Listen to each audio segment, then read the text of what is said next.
Pemerintah Australia memberlakukan larangan ekspor alumina, biji aluminium, dan bauksit ke Rusia. Menteri Luar Negeri dan Senator Perdagangan Australia, Marisa Paine, mengumumkan pada hari Minggu, 20 Maret 2022. Pemerintah semalam telah memberlakukan larangan langsung terhadap ekspor alumina dan biji aluminium dan bauksit Australia ke Rusia yang akan membatasi kapasitasnya untuk memproduksi aluminium, ekspor penting bagi Rusia, kata Paine dikutip TASS.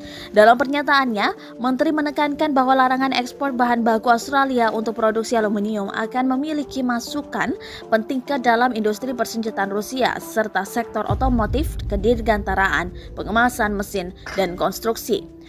Rusia bergantung pada Australia untuk hampir 20% dari kebutuhan aluminanya.